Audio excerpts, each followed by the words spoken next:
since I fell in love, but after last time, don't wanna mess things up.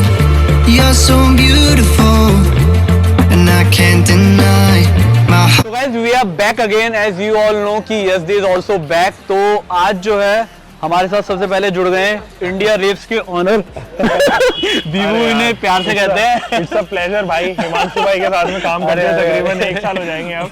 भाई वैसे मैंने एक चीज देखी है, पता है? हाँ। ऑटोमोबाइल रिव्यू मतलब जितने भी लॉन्डे निकल रहे हैं ना, सब गाजियाबाद और दिल्ली एनसीआर भी नहीं बोलूंगा, आई थिंक गाजियाबाद के ज्यादा जितने भी अच्छे खासे और बड़े बड़े, राइट? करेक्ट। तो या भाई तो वो आ रहे हैं बाहर से और गाजियाबाद में सेटल हो रहे हैं या फिर वो ग्रो ही यहीं से हो रहे हैं। ग्रो यहीं से हो रहे हैं। एनीवे, आज हिमांशु भाई हमें ये 3 कलर जो है ना वो YesDay स्क्रैम्बलर के दिखाएंगे और थोड़ा बहुत हमारा भी टच अप हो जाएगा। तो क्या आपके क्या इनपुट्स हैं? मैं वैसे मैं बता रहा हूँ, तीनों मॉडल मैंने देखे। हाँ, मतलब पहली बात तो जावा के साथ YesDay जुड़ना बहुत जरूरी था इस टाइम पे, करेक्ट। ठीक है। और फिर उसके बाद एक साथ 3 मतलब मॉडल्स को ब्लास्ट करना वो भी बहुत जरूरी था। एडवेंचर में मजा आया, और रोडस्टर, और तीसरा स्क्रैम्बलर। 2 वीडियो मैंने कर ली थी कल, तो स्क्रैम्बलर का रह गया था। क्योंकि पहले मुझे बता दो इसमें कलर कितने, आई थिंक ये 3 ही ड्यूल कलर है और एक मेरे ख्याल में एक मैट फिनिश के साथ में आता है। तो ऑल टुगेदर 4 कलर है, 3 कलर है। तो एक बार मुझे बताओ ना प्लीज कि कौन कौन से क्या क्या कलर को बोलेंगे। आई बिलीव फॉरेस्ट ग्रीन करके कुछ कलर आता है, उस तरीके का एक कलर है। और इधर रेड आप देख सकते हो। इनके स्टैंडर्ड नेम मुझे नहीं पता है, टू बी वेरी फ्रैंक। तो स्टैंडर्ड नेम नाम अगर याद करेंगे तो you know biasness towards manufacturer show होता है, लेकिन ये रेड एंड ये डार्क ब्लू आप समझ सकते हो। एंड इसके साथ में एक मैट कलर आता है, वो भी काफी अच्छा लगता है। तो आपका कौन सा फेवरेट कलर है हिमांशु भाई, पहले ये बताओ। यार वैसे तो मेरी फेवरेट जो एडवेंचर है, लेकिन अगर इनमें कलर की बात करें तो आई थिंक रेड ज्यादा सही लग रहा है। हाँ, रेड अच्छा लग रहा है क्योंकि चमक रहा है आंखों में, और ये थोड़ा स्पोर्टी लुक भी आई थिंक इसमें दे रखा है। वो इसी मॉडल में मुझे लगता है नहीं, वो एक्सेसरीज का पार्ट है, वो सभी में आएगा क्योंकि ये एक्सेसराइज्ड है। तो इसमें ये आगे दिखाया हुआ है।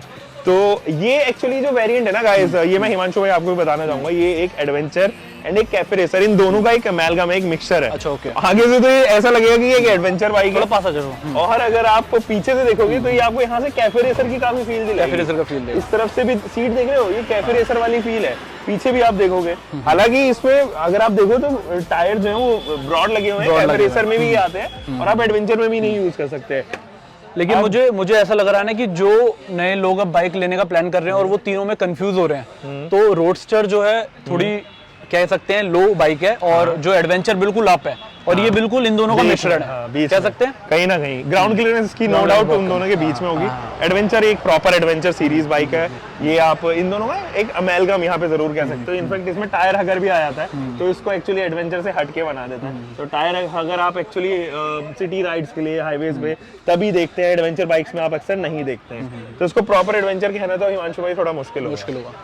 आप बताओ आपको और मुझे क्या था, मुझे थोड़ा ऑटोमोबाइल में ज्यादा एक्सपर्ट मैं हूं नहीं, तो इसलिए मैं विवेक भाई को मैंने बोला कि तीनों को डिटेल दो, क्योंकि आज मयंक भाई नहीं थे।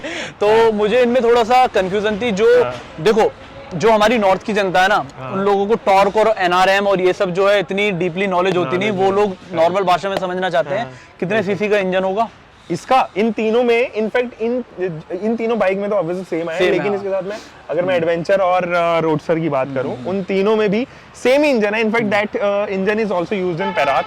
तो पैराक ऑलरेडी जो है वो आप देख पा रहे हो, साथ ही साथ वो 72 में भी यूज हो रहा है। टॉर्क और इनके कर्व्स, जो पावर फिगर्स हैं वो थोड़े से इंप्रूव हुए हैं। जो टॉर्क कर्व्स हैं, जो पावर कर्व्स हैं, वो एडवेंचर के एंड स्क्रैम्बलर के एक्चुअली थोड़े से इंप्रूव किए गए हैं, ताकि वो अच्छी परफॉर्म करे, ना केवल सिटी में बट ऑफ रोड अगर पैटर्न आ रहा है, टीरेन ऑफ रोड टीरेन्स आ रही हैं, वहाँ पे भी अच्छा ये एक अच्छा परफॉर्मेंस ऑफर करती हुई चली जाए। इनफैक्ट इसके सस्पेंशन में भी काफी अच्छा काम किया गया है। This are not the same suspension which is used in Java, जो अक्सर आप 42 या पैराग में देखते हो, वो सस्पेंशन नहीं है। कंप्लीटली नए बनाए गए हैं, रिसर्च की गई है, रिसर्च एंड डेवलपमेंट के बाद में एक अच्छे ट्रैवल के साथ में इन सस्पेंशन को यहाँ पे इंटीग्रेट किया गया है। और स्क्रैम्बलर में एक चीज देख रहा हूँ, मुझे जो है फोन का एक्सेस आई थिंक मिल गया है चार्ज करने का, वो आई थिंक इसी में है।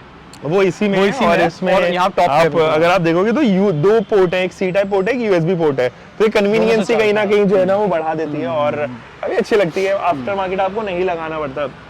आफ्टर मार्केट के साथ में वारंटी वॉइड के इश्यूज ज्यादा रहते हैं और अक्सर आप जो देखते हो करोड़ बाग जाने की जरूरत नहीं बेसिकली। हाँ हाँ ये आप कह सकते हो। तो बाकी और इसका टैंक लीटर की बात करूं बुलेट से ऊपर आई हैव नो आइडिया कि इसके में आई बिलीव 13 के आसपास होगा, 12-13 आई थिंक 12.9 है बिकॉज टेक्निकल फिगर्स इसकी बहुत ज्यादा पब्लिक नहीं हुई है। कल मैं वेबसाइट पे विजिट कर रहा था तो ब्रोशर वगैरह अपलोड नहीं हुए हैं। और थर्ड थिंग इज सबसे ज्यादा जो हमारी इंडियन जनता मरती है वो मरती है एवरेज पर, क्योंकि हम इनको स्पोर्ट्स बाइक नहीं कहेंगे कि जो हम एवरेज ना काउंट करें।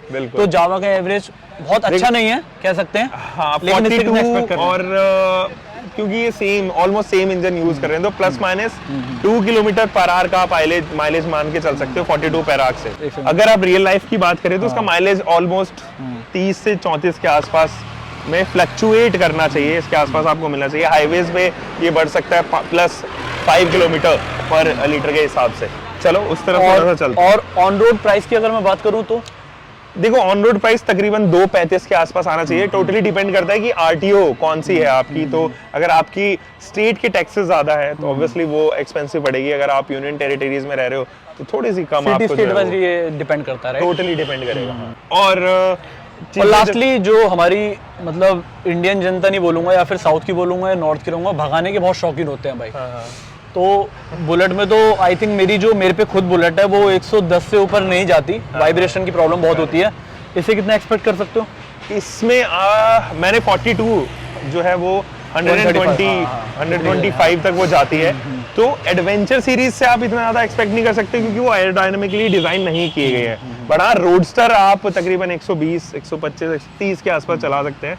ये फिगर जो है ना टोटली मैं कहूँगा कि एक फोरकास्टेड फिगर है, ये रियल फिगर नहीं है क्योंकि मैंने अभी तक हाईवेज पे इनको टेस्ट नहीं किया है गाइस। वही क्योंकि हाईवे पे टेस्ट करने के बाद ये एग्जैक्ट रिजल्ट पता चलता है, मतलब ब्रोशर और इन सब में लिखे हुए से एग्जैक्ट आइडिया आई थिंक नहीं होता। बिल्कुल बिल्कुल सही कह रहे हो। तो 3 कलर ही हमारे हो गए। थोड़ी सी स्क्रैम्बलर के बारे में बस इतना ही जानना था, बाकी जो है टेस्ट ड्राइव इसकी मैं आपको दिखाऊंगा जरूर इसके बाद। और यार मुझे एक चीज और पूछनी थी, ये हम करके देख लेते हैं। जो है बुलेट जब हम लोगों ने ली थी तो उसमें वाइब्रेशन की बहुत प्रॉब्लम थी पुरानी वाली में, BS4 में, BS6 में भी, BS6 वाली जो मेरे पास ऑलरेडी है सामने, ठीक है, उसमें वाइब्रेशन की बहुत प्रॉब्लम थी जब हम स्टार्ट करते थे। लेकिन रिबॉर्न में वो प्रॉब्लम बिल्कुल सॉल्व हो गई थी। मीटियोर का जो इंजन आया था वो उसी के साथ इंट्रोड्यूस हुआ था, उसके बाद वाइब्रेशन कम थी।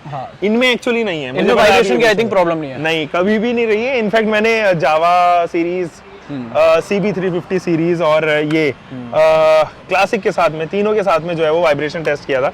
सबसे कम Honda, obviously they are known for their petrol engine, वो काफी रिफाइंड है।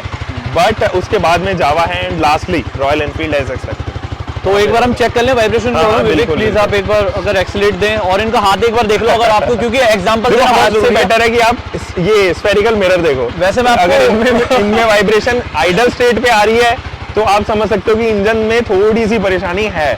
लेकिन अगर मैं एक्सीलरेट करूंगा हायर आरपीएम पे तो ये सेटल होने लग जाएगा, सेटल होने लग जाएगा। ये वैसे हम लोग जो देसी तरीके से चेक करते हैं वो पानी भर के करते हैं डिस्पोजल में। आई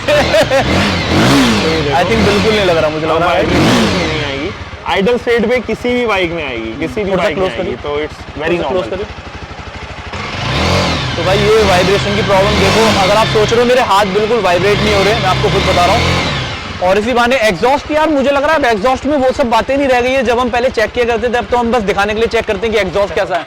मुझे ऐसा लग रहा है। देखो ये जितनी भी बाइक जिस सेगमेंट में एक्चुअली हिट होती है ना, उसके ऑडियंस चाहते हैं कि ज्यादा से ज्यादा आवाज आए, बुलेट की तरह, जैसे 350 की तरह पहले आया करती थी।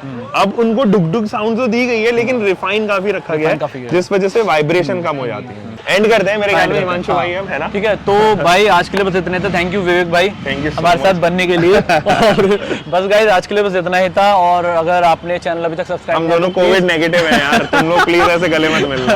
Do subscribe. आज के लिए बस इतना ही। आई होप ये वीडियो आपको पसंद आई हो। So if you love this video please do hit the like button, don't forget to share and subscribe that party boy और India revs also. Correct. Thank you.